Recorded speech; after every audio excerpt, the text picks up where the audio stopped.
Kaya kinahanglan sila. Wala ba? Ano man ang utana ko, naglantaw mo din sa ubos. Anyway, tell your neighbor, let's be ready to listen to God's word. Okay. Let's declare once again. Vin, paki. Everybody, reading go.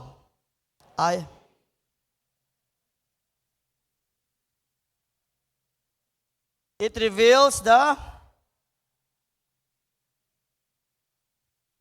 love, His mind, and at Good News Temple, we follow Christ. So I will value as my guide. I will read it, reflect on it, and obey it. With the help of the Holy Spirit, I want God's word to shape me until my life reflects Christ in and purpose. The Bible leads me to, and through it, I am becoming more like Him. That is why I will stand on its truth and live by it every day. This is my declaration as a disciple of, say to your neighbor, good morning, disciple. Sige daw, hatag daw smile, kay murag napaman mo hangover sa gahapon. Unsa man naghapon? Prayer and fasting. O, dili katong kwan. Abi ninyo katong kwan, no? Siga-siga kandila. Dili to, oy.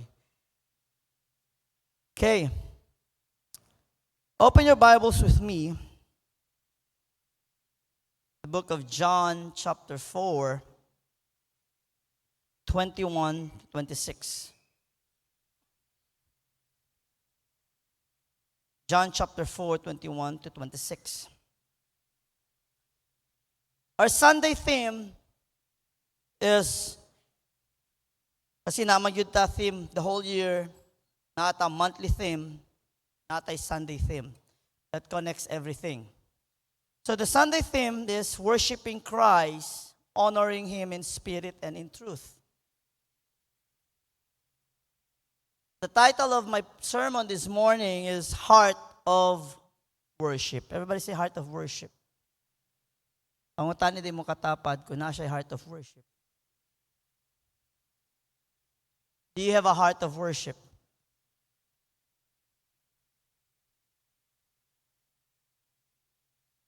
John 4, 21 to 26, you can read silently with me if you have your Bibles with you. Jesus saith unto her, Woman, believe me, the hour cometh when ye shall neither in this mountain nor yet at Jerusalem worship the Father. You worship, ye know not what. We know what we worship, for salvation is of the Jews. But the hour cometh, and now is, when the true worshipers shall worship the Father in spirit and in truth. For the Father seeketh such to worship Him. God is a spirit, and they that worship Him must worship Him in spirit and in truth. The woman saith unto Him, I know that Messiah cometh, which is called Christ. When He is come, He will tell us all things. Jesus saith unto her, I that speak unto thee am He. You know, from the very beginning, the very creation, man was created to worship. You were created to worship. I was created to worship. So I will ask you before I truly begin the message, please give ear. This is a very important message. So, lego kita man text. Lego ya agar a cellphone, check you have notification, a Facebook, because those things cannot help you.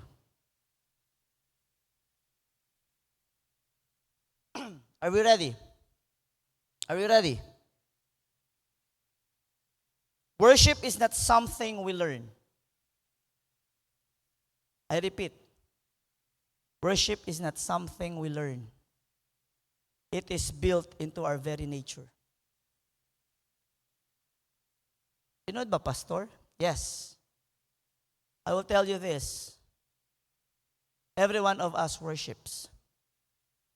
The question is not if we or don't, is what or who. We were built to worship.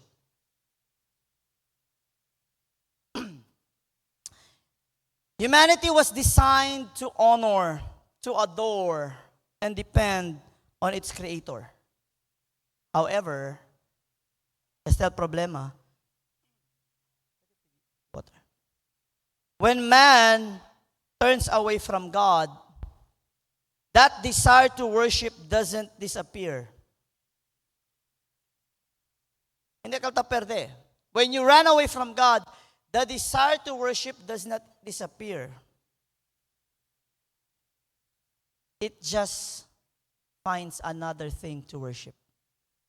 It finds another object to worship. Búscase otro para kung ken adora.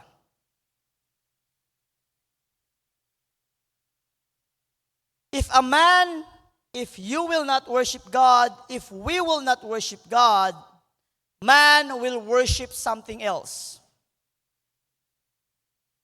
Something else like wealth. Something else like power. Something else like pleasure. Something else like fame. Or something else like yourself.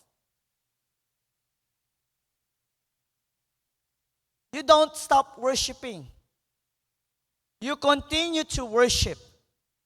The question is, do we worship God or do we worship something else?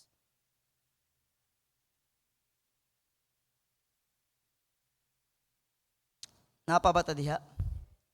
Romans, I would like you to open your Bibles to the book of Romans 1:25, and I would like you to read it. Numaanay man po na screen, I would like you to read from your Bible.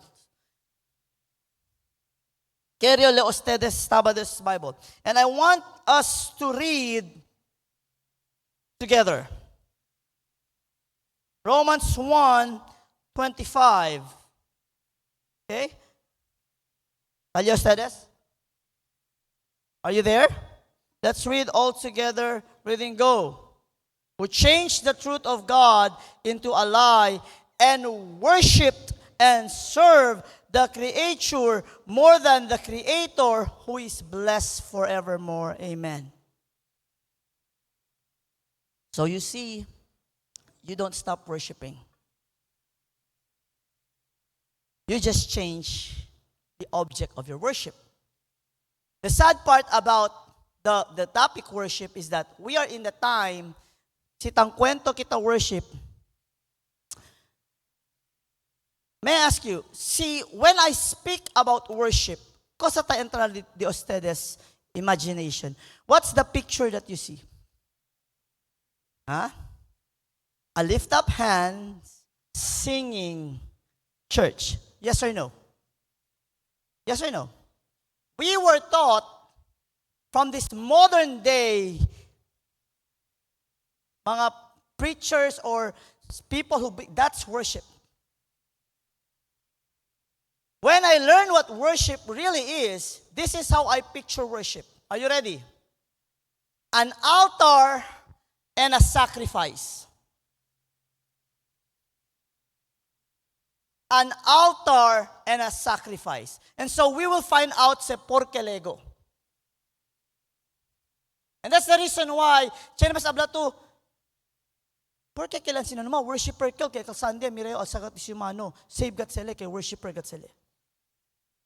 And then the rest of the week, you would see that person not in line with the Lord. I always say this to the musicians, the person worshiping. You are first and foremost worshiper. You are the second minister. Third is the role that you play. I am first a worshiper. Second, I am a minister. And third, how do I minister? As a shepherd. Meaning minister, I am a servant. But why worshiper? Because I am first a servant of the Most High. Are you listening? They exchanged the truth of God for a lie. That is why understanding true worship really matters. Por eso hablé con ustedes, I would like your attention. That's the reason why Monday sinta mga young people adelante, kasi manade ta uwi, el mga young people natras, kwento-kikwento lang. And if I need to be strict with love, I will, because I care about you. Hello? And ojalá el mga mayores tamin sinaatras, hindi tamin ustedes el tan kwento-kwento. Amen. Sabi tu, akal si, kung nakal amon bisinos leo.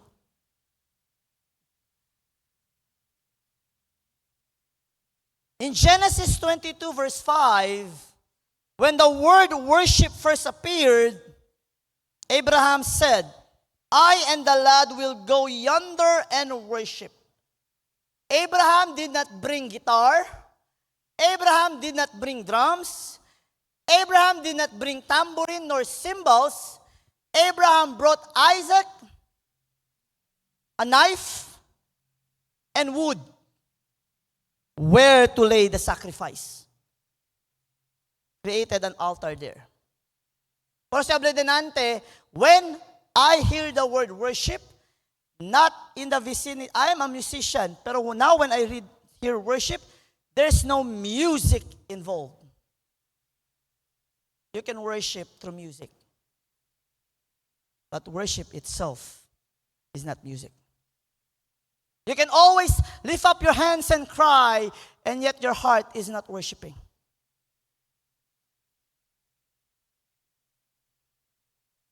Repeat lang nyo ko sa lalo yan ng mga praise and worship team. I was corrected by the Lord, and He said this to me before I changed my life. I gave my life to the Lord. Do you really think you are a born-again Christian because you play in the church, because you grew up in a Christian family, because your parents, they are pastors, and the whole life you were in the church? You don't even have a relationship with me. Pensanay kal kita. Now ask yourself, are you a worshiper? Ask yourself, are you a worshiper? Am I a worshiper? Set aside those titles of yours, your degree. It doesn't matter if it's a theology or academic. Are you a worshiper? Kita si drummer to, singer to, dancer to, musician to, si kosa to, president to, pastor to. Remove all those things, reverend or kosa. The question is, are you a worshiper?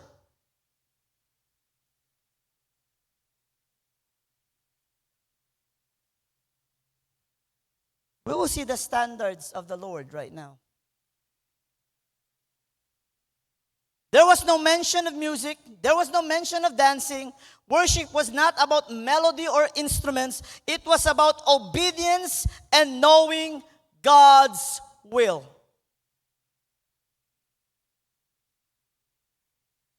Obedience.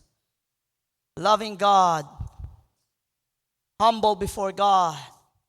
Submitting to God.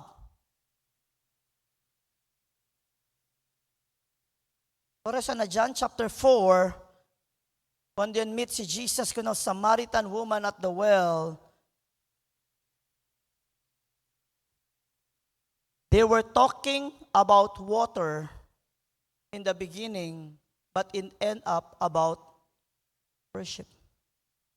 Have you noticed something? And I was reading this, I said, Lord, why did you talk about salvation first? Numaan naman worship pastor, talk about salvation.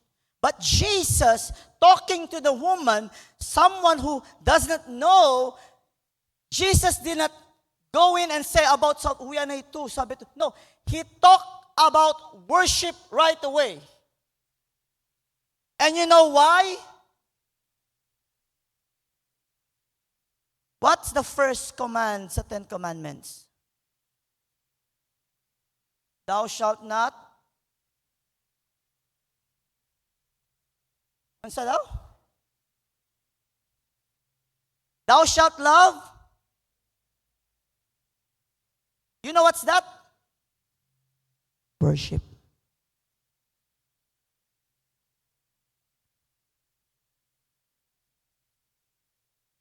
Jesus was simply telling to the woman, if you don't love the Lord, you don't worship the Lord, there is no salvation. We speak about salvation and yet we don't teach people to worship God, and then we say they are saved. Hello? And then there's no transformation in one's life.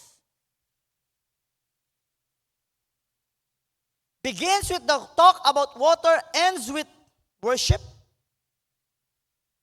The woman thought that worship depended on the place, the situation, because the Jews were worshiping at Jerusalem. The Jews, the Samaritans, which are they say the corrupted Israelites, they worship at Mount Gerizim. Kaya na sila po dandalya. They worship at Mount Gerizim. The Jews worship at Jerusalem. And then they have also another rituals and tradition on how to do worship. But Jesus told her it was not about the place, it was not about the rituals, but it was about what? Relationship with God. Through the Spirit, through Spirit and truth. Everybody say with me, truth and Spirit. That's the reason why we study the Lord. Para entende kat kita how it and what it means to be saved. You know, it's easy to say, I am saved. It's easy to ask, are you saved? Yes or no? Are you saved? Is that hard to answer? No. But what if I'll ask you, what does it mean to be saved?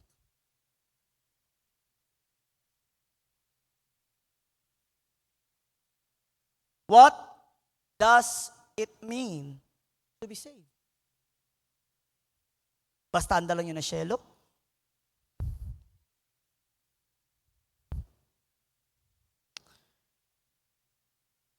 To worship God truly and genuinely, and for our worship to be accepted, we must follow, everybody say with me, God's standard. Do you believe that God has a standard? Yes or no? Why am I emphasizing that right now? Please, ayaw mo tuo sa mga tao nga moingon walay standard ang Ginoo kasi loving siya. God has standard.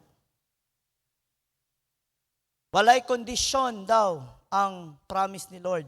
Ang iyang love is unconditional. He showed that in that while we were yet sinners. Again, this is just a reminder. Recite John 3:16. Go.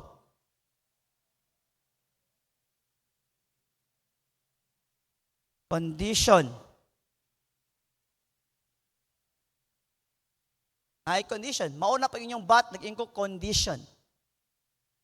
Whosoever believes in Him, or should I paraphrase it by saying this, whosoever worship Him in spirit and in truth.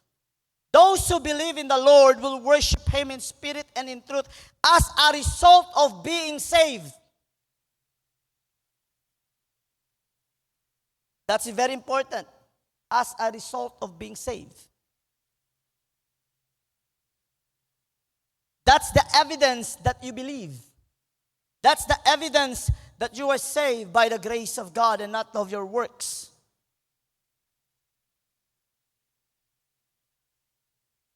You know, there's one thing I've understood right now is that stop asking if you're a Christian. Start asking people, are you a worshiper of God? The God of Abraham, Isaac, and Jacob. Do you worship Jesus?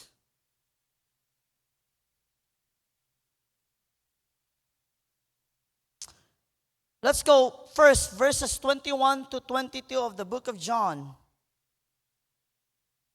Jesus said unto her, Woman, believe me, the hour cometh, when you shall neither in this mountain, nor yet at Jerusalem worship the Father. You worship, you know not what. We know we worship. We know what we worship. For salvation is of the Jews. First point, the correction of false worship.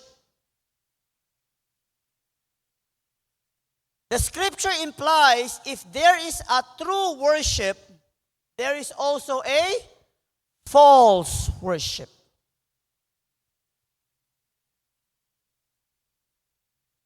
False worship or true worship is measured not by the sincerity only, but by truth based on the standard of God. Because you can be sincere, yet sincerely wrong.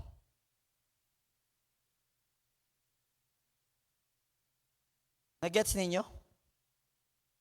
Pwede mo mahimong matinud maon ba to? Ang term sa Bisaya? Matinud anon. Pero matinud anon nga mali. You're practicing the wrong thing. Hello. The Samaritan woman was very sincere. O yapon ne pakat yo very. Para klaro gayot. Maskin kwan yakel. Idandan yakel kay sincere ya gani. But sincerity alone is not enough. Jesus corrected her misunderstanding that worship is not about a place, but a person. You worship a person. Everybody say with me, a person. Who is that person? So, para sa kita klaro, let's not use the word the person. Yan ba say the person? We will find out. And so, you worship what you do not know. Habla pa si Jesus ko naman. You worship what you do not know. May I ask you, do you know what you worship? My people are being destroyed because of lack of ustedes. Worshipping a false Jesus. You don't read the Bible, basta sabi yo, now you don't know who the real Jesus is. You're making up Jesus on your imagination. The very Jesus you're creating that would fit your lifestyle. And thinking all the while you're worshiping the real Jesus. You are destroying yourself because of lack of knowledge, out of ignorance.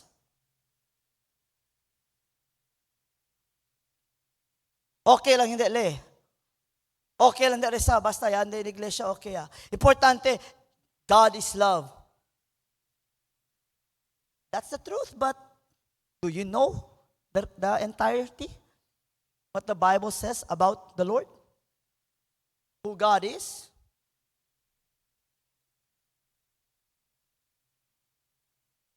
Ignorance of God leads to false worship. Imbya ko migo si Shamay, mga videos, channel una mirayo, does smoking, vices, or tattoo lead you to hell?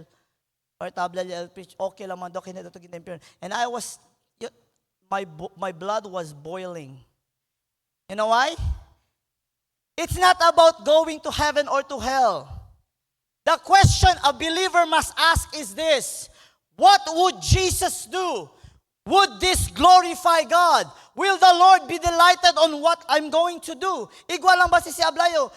Si Aseos te, hindi man alegre si Beth, pero deha balik kumigo hindi. Ay, hindi balik kumigo deha. Deha Aseo.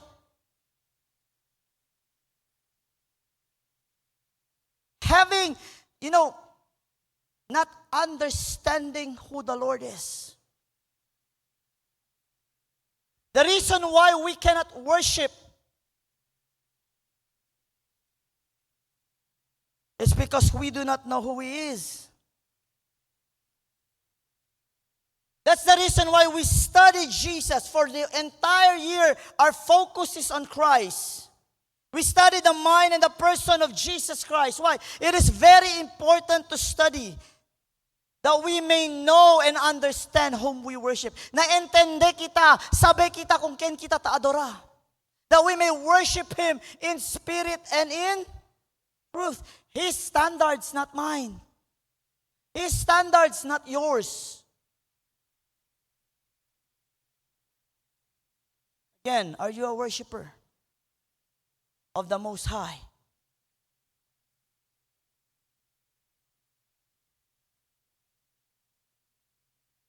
Just as Abraham's worship was based on knowing and obeying God, so must our worship be.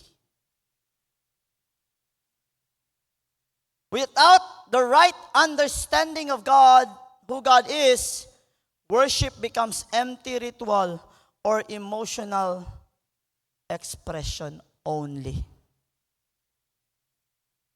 Emotional expression only. No truth, not coming from the inner man.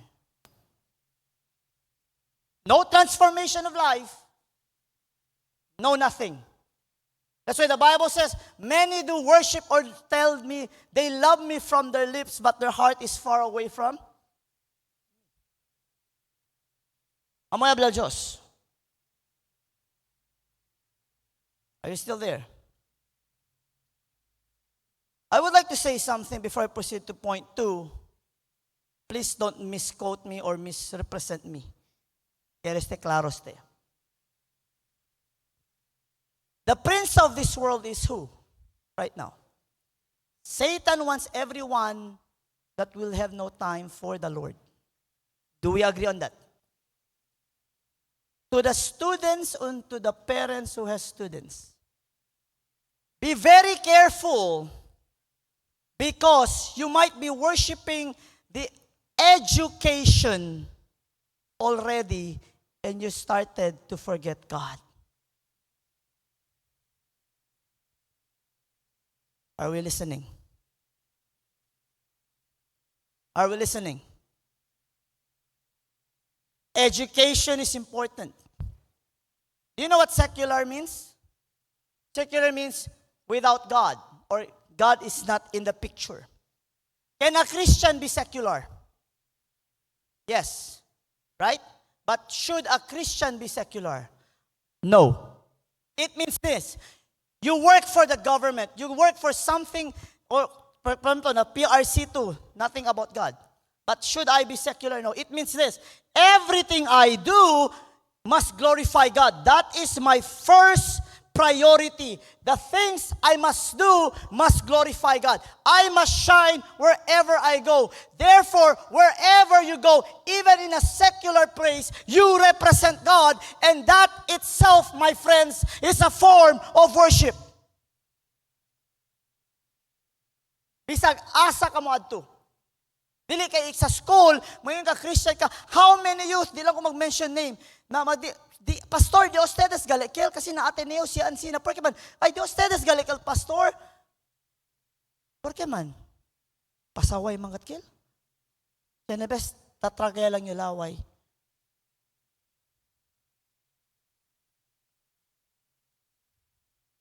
Hello? See this and that, pastor, porque man, di ba takang takil?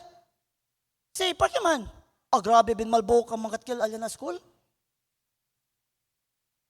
Sabi to, ya, tragaya lang yung laway.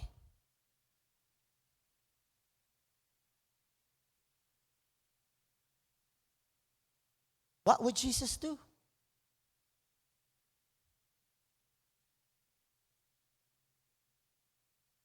Hello? Okay pa ba ustedes? Or quiere ustedes cambia conmigo?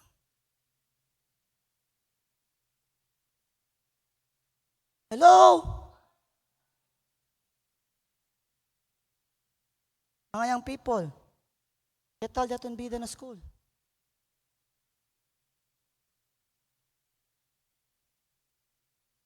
Mga officers, ¿qué tal ya tu vida sinatrabaho kita?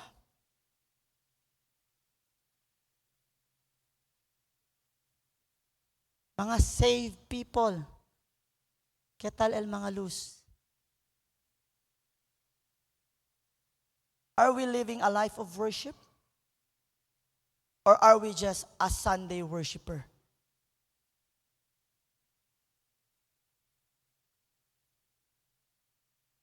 In Genesis 22, worship meant surrender. Everybody say surrender. In Exodus chapter 32, Israel's worship became idolatry when they replaced God with a golden calf. Like I said, you don't stop worshiping. You just change the object.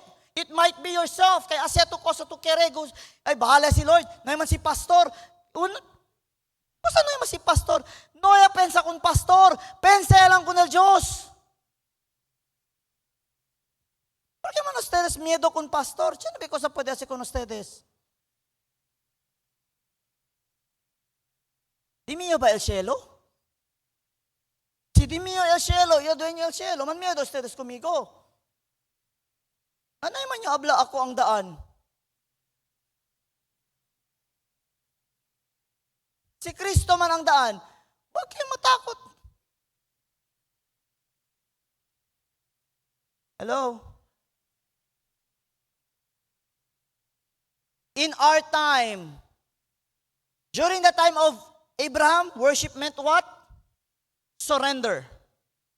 During the time of Moses, the Israelites, ya perde lang si Moses, un rato, buskaya sila ko sa man worship. Sakaya sila, baila. In our time, worship becomes self-centered when it's about how we feel instead of who God is.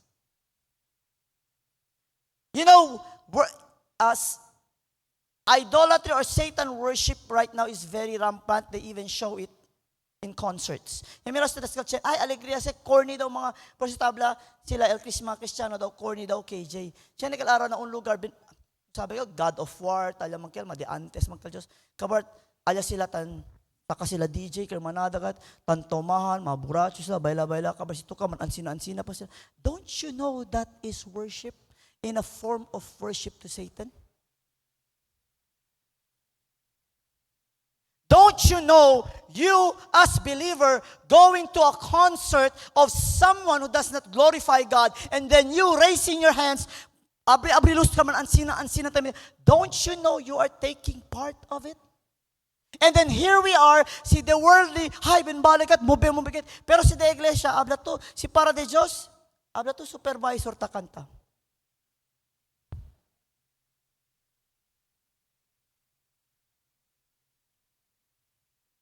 Are we listening?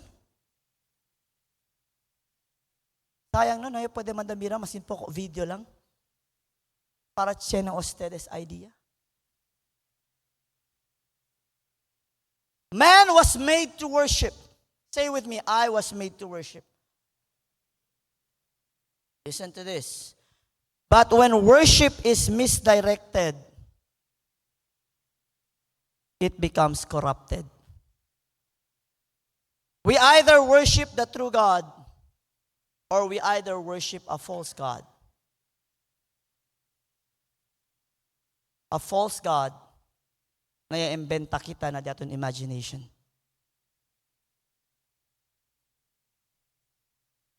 Do you worship yourself? It's what I want, it's what I do. My body, my choice. Really? My life, my way. I'll give you some verse for you to understand. The Bible says we were bought with a, you are not your, so it's not my body, my choice. Your life does not belong to you. It is the breath of God that gave us life. That's why we cannot even control our lungs and even our heart. Because clearly God intended that to remind people that it is not our life, it is His life that is in us. So not my life, my way, not my body, my choice. It should be God's way and it should be His life. That's why Paul said, I am crucified with Christ, meaning crucifying his flesh with the Lord. Not literally, but tablale, this is what I do. I am crucified with Christ. Nevertheless, yet not my way, but the way of Christ should be seen in me.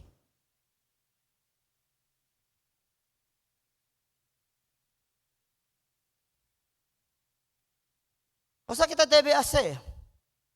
True worship begins with right knowledge. We must seek to know God through Christ, study His Word, and allow the Holy Spirit to lead us into truth. Only then can our worship be right and acceptable before God. May I ask you again? Base Ali, are you a worshiper?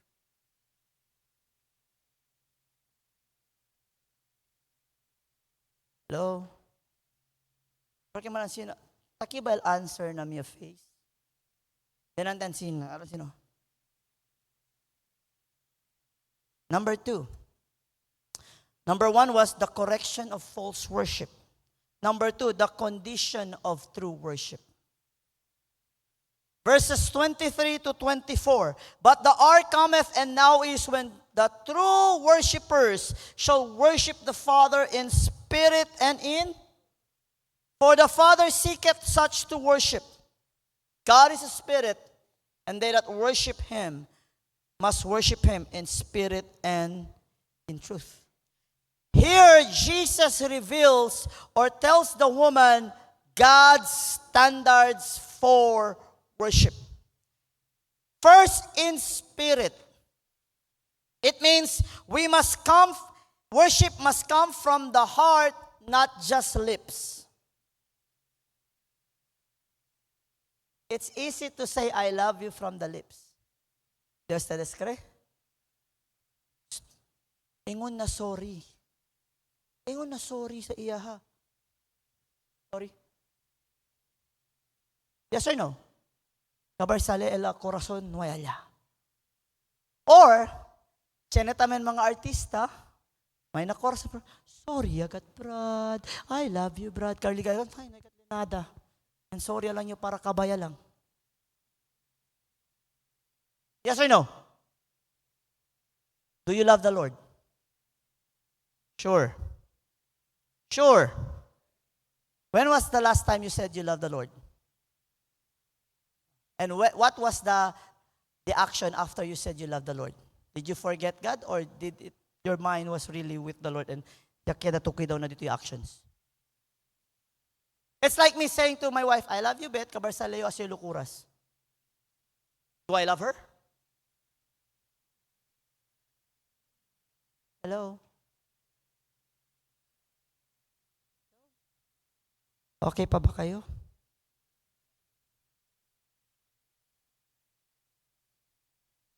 In spirit also means it is life-filled, sincere, and led by the Holy Spirit. It is not merely human emotions. What do I mean by that? Pero pastor, feelings. The Bible says what? Never follow your. I'll give an example what it means. Pastor, ang hirap talaga mag-forgive. Hindi ko talaga kaya, pero I know the Lord loves me. That is based on emotion, not based on facts. When we worship the Lord, it should not be emotion lang. It should have an understanding of who He is. For example, Pastor, ang hirap mag-forgive. And yet, I need to forgive because my identity is in Jesus Christ. My emotion tells me not to, but my identity in Christ tells me I should, because that is what Jesus is going to do, and that is what He did when He forgave me, when He was in the cross and shouted, Father, forgive them, for they don't know what they do. You see the difference? It means, maskin tantamad to ara, bibi para kun Lord, kay Lord kansaw man, masin ase bueno, para man reflect kuntigo, mas manada man siyempre rabyaw. Yet you still get up and say, it doesn't matter, Lord, because I live this way not to please people. I live this way to please you and glorify you, that they may know I belong to you.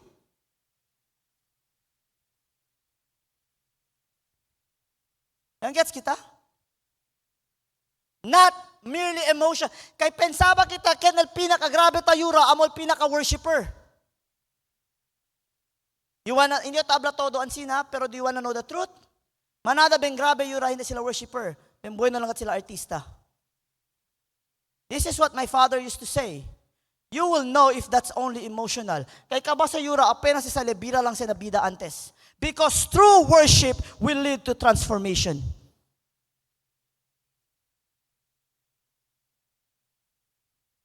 Hello? Are we listening?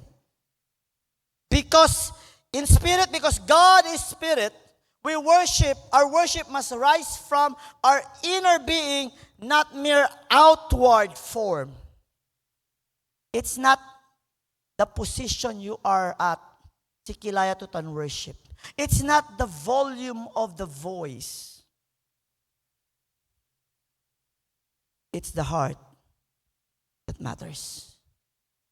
Because the Lord looks at, this is how you use that verse in context. The Lord looks at the heart, not the outside. You may act worshiper outside, but inward you're not. But may I tell you, a person who is in heart worshiper can never act as if he is not a worshiper outside. That person will always raise up his hand and surrender to the Lord and say, Lord, I worship you.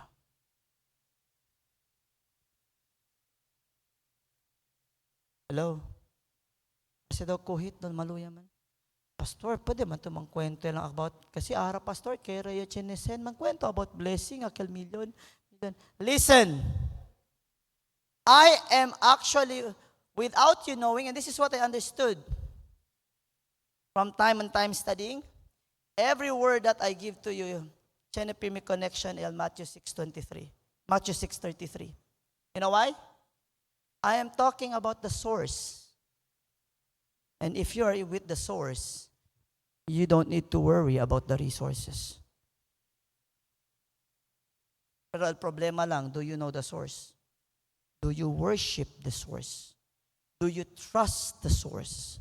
Do you believe in the source? Do you obey the source?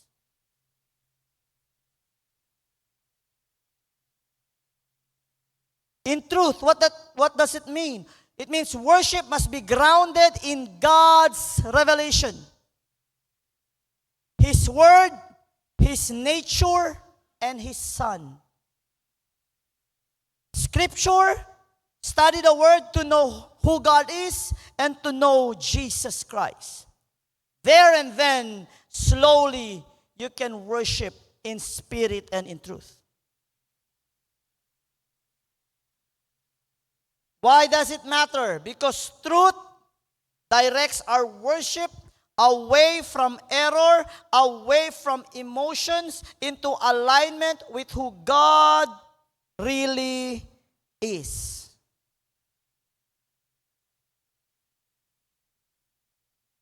Ang gets kita? Dali example ara, ken ki ara tanploho uwi palabra del Diyos or ken ki ara pursaw lang takin iglesia.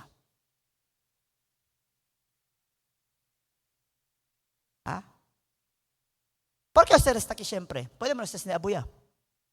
Your emotions tells you yung may anda. Pero akil mga bata pa, na daw sila choice. Kaya manda daw kanila.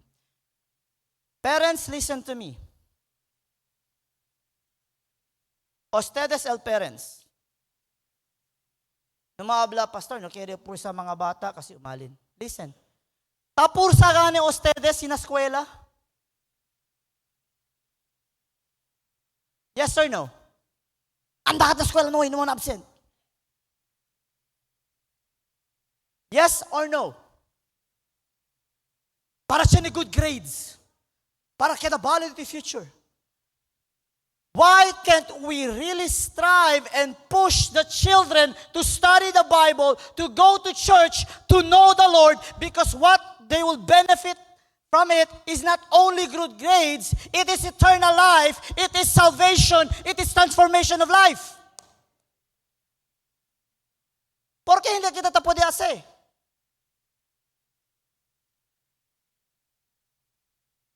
Why? I will tell you honestly. Because you worship education rather worshiping the Lord. You worship career rather worshiping the Lord. There I said it. You trust education, you trust the school rather than trusting the Lord. I'm not saying don't bring your children to school. Let them. But what I'm saying is this. Teach them to be a worshiper. Teach them to be someone who depends on the Lord, who reads the Bible, who pray. Kaya para maski na eskwela sila, they will worship God and people will see they're really different. Shame on us. Shame on us. Sina school, debe naman absent. Sina iglesia, ya doon lang ingron, okay lang, may abuya, kaya intende si Lord. Sina school, okay lang, masin alas 3 de aga, pero si Bible, yakan segat kasi sila si pastor, por eso, mandi ko nila durmi. Shame on us.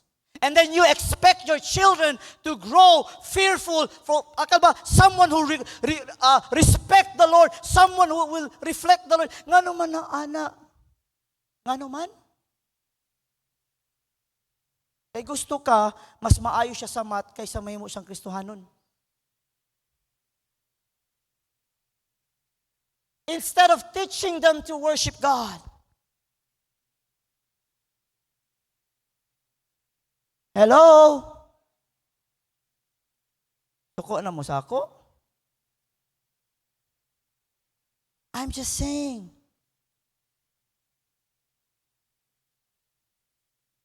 How many did the parents kada buntag i-remind ang mga anak, nagbasa na kag Bible, nagpray na ka? Or una giniyon, ketal to you grade, yes to jayatu. On the el pirmi. A or B? I cannot hear you. A or B? Again, A or B?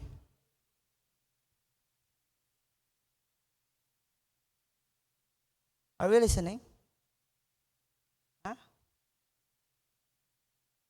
Jesus said, listen to this, the Father seeketh such to worship. The Lord is looking to and fro, whose heart is after His own heart, and those people He sees, heart after His own heart, He chooses them and He calls them.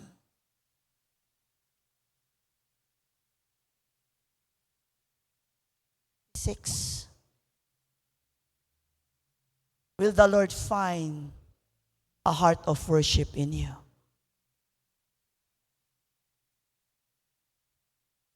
This is scary, my friends.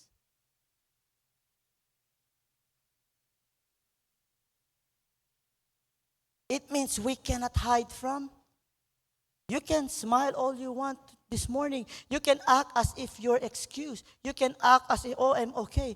But the Lord right now sees your heart if you are even interested in His word this morning.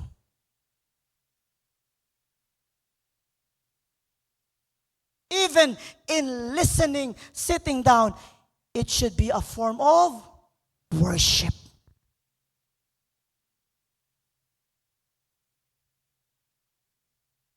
God is looking for people who worship not by formality, but by fidelity. It means wholeheartedly, with love, with honor, with respect, with obedience. Those who worship Him His way, Paul affirms this in Romans 12:1. He said this, present your bodies a living sacrifice, holy and acceptable, which is your reasonable worship or service. The reasonable service means this, spiritual worship. True worship is a life offered to God, not just a song being sung to Him. It's daily. Everybody say with me, daily. Daily obedience. Everybody say surrender. Everybody say and holiness. Listen, this is God's standard of worship.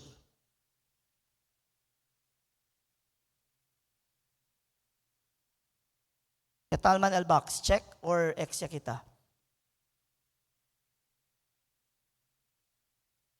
I'm just asking. Ito siya sabi. You know what's good about God? If we have failed, He is gracious. We can still go to the true worship. Amen ba?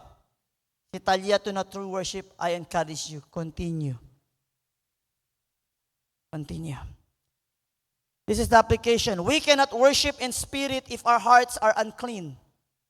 We cannot worship in truth if we ignore God's word.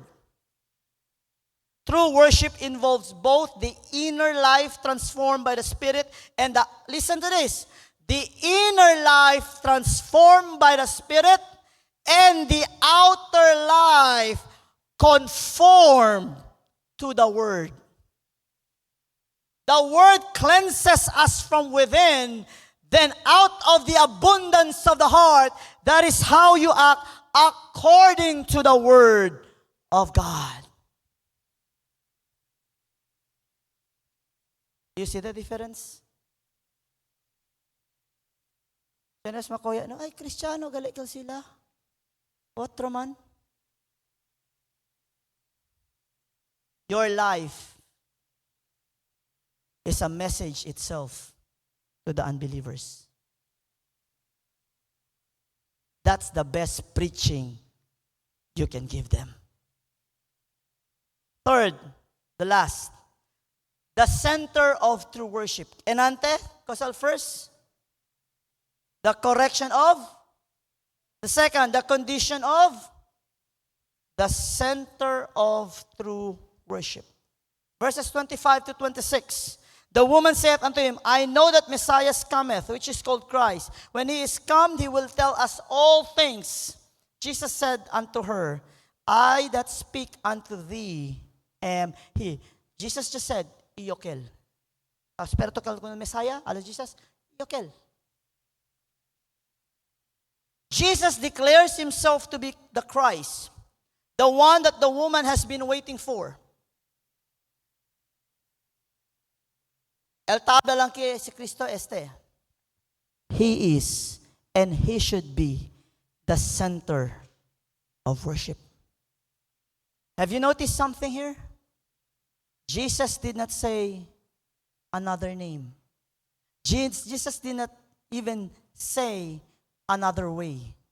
He was saying he is the center of worship. Not Mary, not Joseph, not the apostles, not the saints. Jesus. You can be sincere in your worship. The question is, who do you worship? Ay, pastor, tan worship you kon Jesus, mantamen, pati ko nakel. Habla si Jesus, I am one of the way and with this. No, I am the way, the truth, and the life. No one means no one comes to the Father, kaya pipiti pale, but by me. May labla as me. Klaro ba? Klaro ba? Hindi kami palabra. Diso you say. Ele el dueño de cielo. Hindi kita. We have no right to make ways going to heaven because heaven is not ours. But for God's people, we will be spending time with the Lord, with Him. Amen. The center of worship is not a place, it's not a style, it's not a ritual, it's not a tradition, it's a person. And that person is who? Mahina man. Who is that person? Pastor bale? Na takiara na mundo? Hindi. Jesus. Hindi si Pastor. Okay. All worship finds its meaning and fulfillment in Christ. He is the revelation of God, God's truth, God's way to the Father, and the one who makes our worship acceptable through His sacrifice. That's why I said earlier, every time I think of worship, I see an altar and a sacrifice. Offer yourselves as a living sacrifice. Jesus was the ultimate sacrifice to appease God.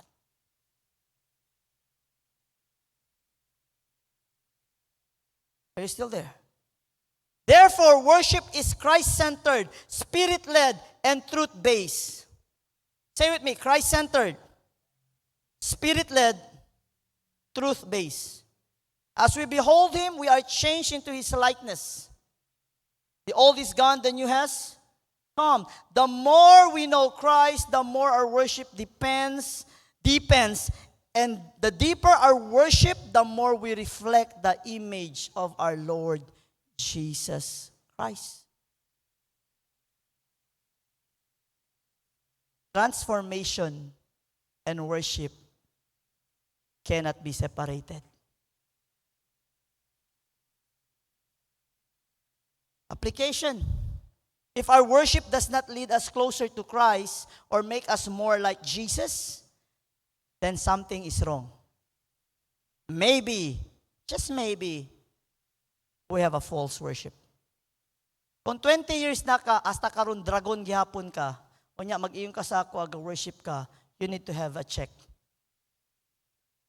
Sabi na to kumigo, worshiper ka too, but the fruit of the Spirit is not sin in you. It doesn't matter if 50 years too and sincere too. I will tell you, maybe you are sincerely wrong. Better check and look at God's Word. Reflect oneself. Hello? Sabi na to kumikotan worship to, kabar hasta ara, ploho to le Bible, hasta ara, kere to Sunday goer lang to, hasta ara no kere to something to do with the ministry, you don't want to go to share the gospel, kere to Sunday lang, kere to blessing. I will tell you honestly right now, and I will not apologize to what I'm going to say. Maybe you're not a worshiper. Just maybe you're just a Sunday goer. Just maybe you just want the blessings from the Lord. Are we listening?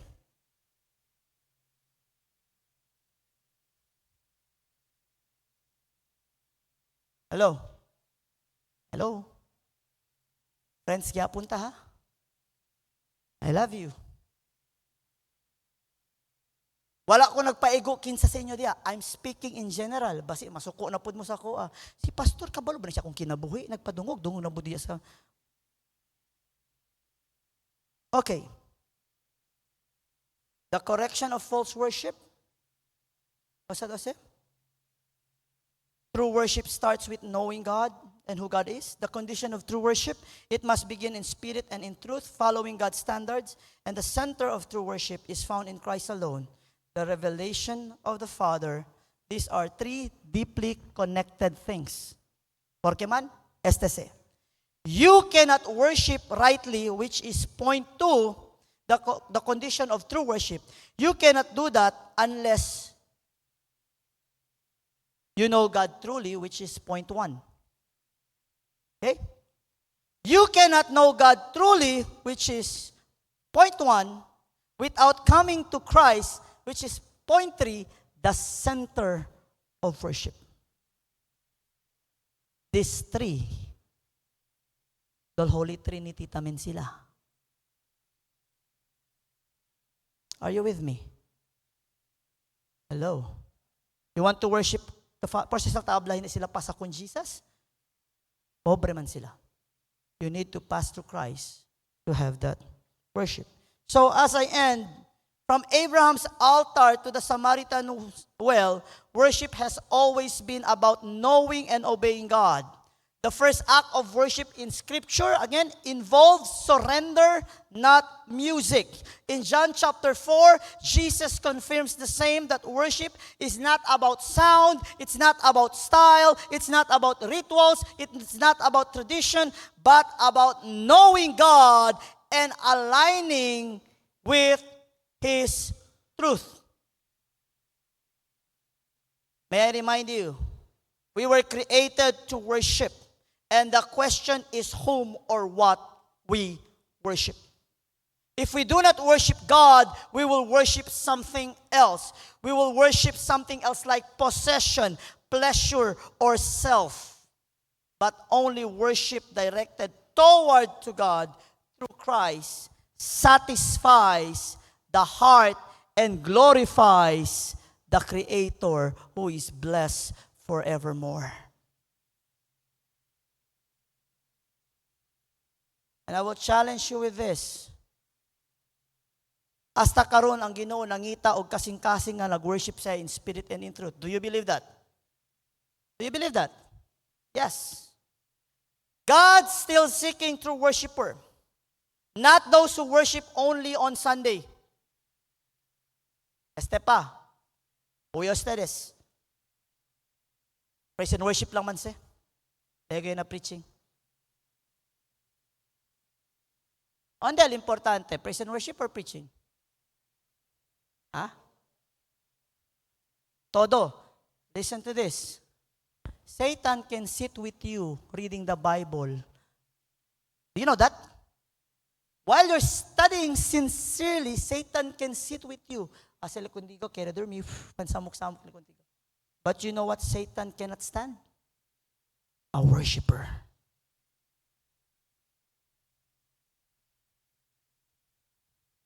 Do you really think when we go to heaven, we will hold this book?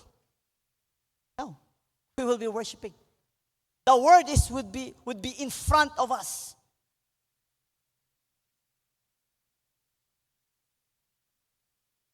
He is not seeking for Sunday worshipers, but those whose lives are daily sacrifices before Him.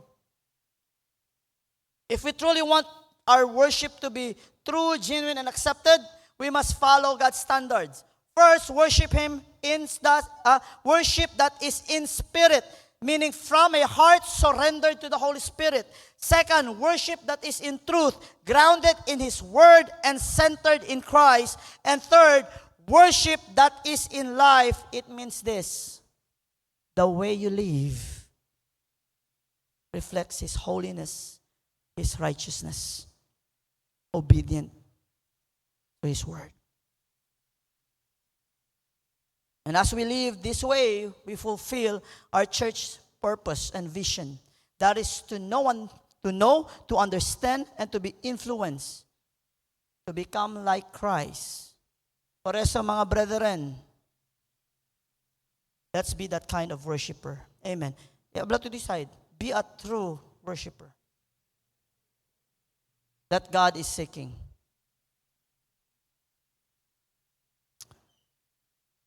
Amen ba? Wala mo na suko. Dili mo ka-communion kung na mo suko. Kasing-kasing. Okay? Amen ba? Again, tell your neighbor, be a true worshiper.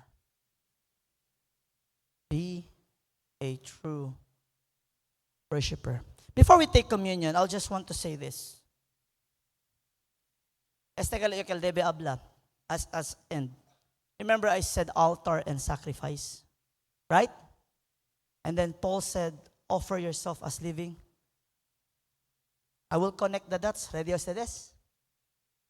O sabi si Jesus if you want to follow Him?